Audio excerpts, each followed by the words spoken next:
Can you kind of just put in perspective what it means to you to be, one of two black coaches in this playoffs?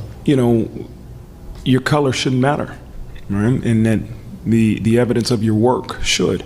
So this football coach was really not having it with stupid questions. And guys, I gotta admit before we start this video that I'm a little bit conflicted in talking about this because I grew up in Southern California. Both my parents went to USC. And so when it comes to Notre Dame football, I gotta admit, I hate everything about them. I hate their stupid football team. I hate their stupid fight song. I especially hate that stupid leprechaun. However, credit is due where credit is due. And today we got to give a lot of credit to Marcus Freeman, who is the head coach of the Notre Dame Fighting Irish. And if you guys don't know, right now their football team's doing very well, right? They have a legitimate shot of winning the national championship. And yet still in a recent press conference, this one reporter decided to try to make it about race, okay? Basically trying to ask, well, you're one of two black coaches right now in the playoffs, and that's very unprecedented. So how do you feel? And Marcus Freeman was not having it. He responded, as you'll see here today, saying that your color shouldn't matter. The evidence of your work should.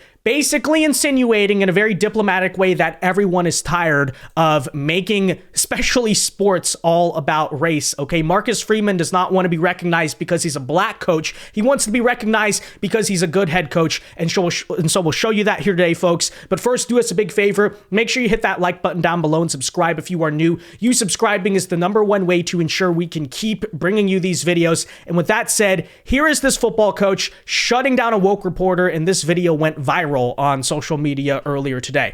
You and James Franklin are kind of making history here. Can you kind of just put in perspective what it means to you to be, one of two black coaches in this playoffs? Yeah, it's again, you're very grateful. It's a reminder that you are a representation for many others, and many of our players that look the same way I do. Your color shouldn't matter, right? And that the evidence of your work should.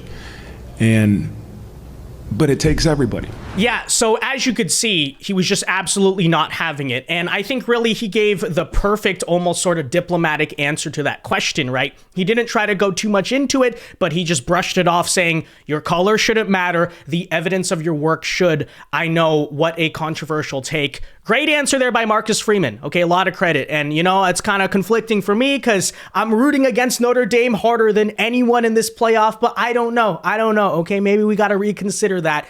I'm willing to admit when I'm wrong, but with that said, I also want to point this out, guys. Marcus Freeman, this head coach right here, is literally half Korean, okay? And notice how nobody seems to care about that. Us Asians, we're always getting, ignored and snubbed. No, but in all seriousness, right?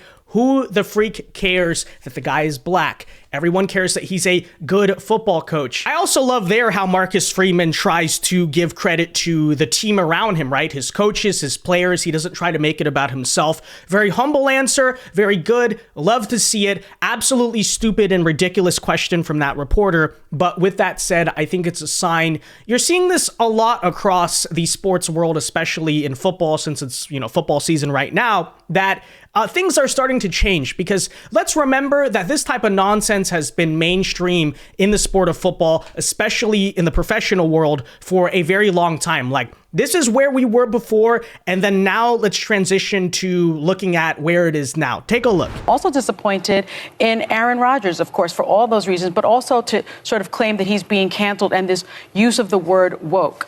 I think Aaron Rodgers needs to realize that when you look in the dictionary, woke is an adjective meaning that you're alert to racial prejudice and discrimination.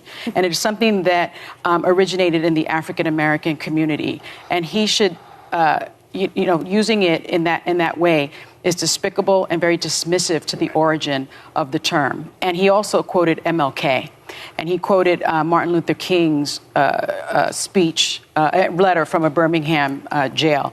And I think that's pretty disgusting. Yeah, so almost 4 years later, not much about Sonny Hostin has changed, but a lot about other people and sort of the narrative, I guess, the culture around this type of stuff in this country has changed, because ultimately it's like, if Marcus Freeman and Notre Dame do go on to end up winning the national championship, what do people want to hear the discussion about? Do they want to hear about the team, maybe the coaching job that he actually did, or the fact that, oh, wow, a black coach won a national championship that is so historic in the sport? It is ridiculous. But again, things are starting to change because that's what we used to hear on TV all the time back then. And now, of course, this is what en masse you are hearing in the football world. Love to see it. Here, I just want to start off with this. This is something that was sent to me before the game. And it just is meaningful to me, so I'm going to share it with you because I think it's the right thing to do. And it's a verse.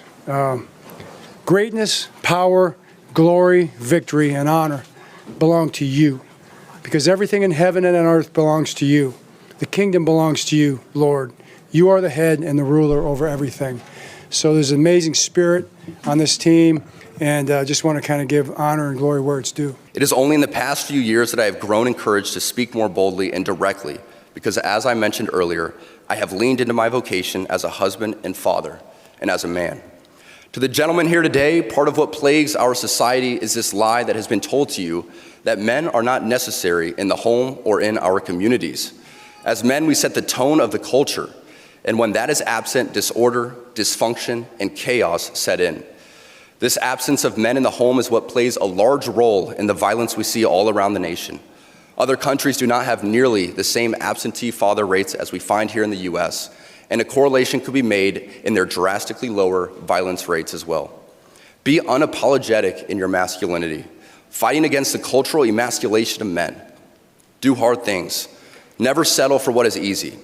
You might have a talent that you don't necessarily enjoy, but if it glorifies God, maybe you should lean into that over something that you might think suits you better. Yeah, safe to say that things are starting to change. They're starting to change for the better. And as you're seeing, as Marcus Freeman, I mean, look at his face kind of is showing you here, people are tired of it, right? People are tired of these activists trying to make everything about race. And of course, people are tired of right-wingers or basically anyone who has a minor disagreement with the social, crazy, woke left being canceled for their opinion.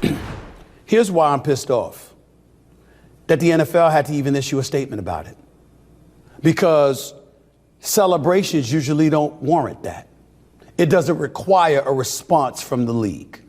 So why was it necessary this time? You know why? Because we got a bunch of people still living with their heads in the cloud, acting like they get to protest every little damn thing. This is America.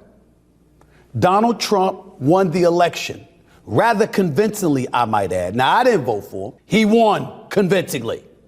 So to me, that says that the American people have made their choice. I got news for you. Football players are usually American people. So are basketball players. So are UFC fighters. They got a right to support who the hell they want without the league needing to send in a response. I didn't see a response from the UFC. You know why? Because Dana White wouldn't entertain it. Dana White would not entertain that because he don't play that nonsense. He's going to support who he's going to support. He's not going to apologize for it, as most American citizens should feel free to do. Yeah, exactly. So the point here, guys, is props to Marcus Freeman. Great response. Good job not to entertain the stupid race-baiting nonsense. But with that said, though, guys, let me know your thoughts on all of this in the comment section down below. Be sure to leave a like on this video. Subscribe if you are new. And until next time, God bless and peace.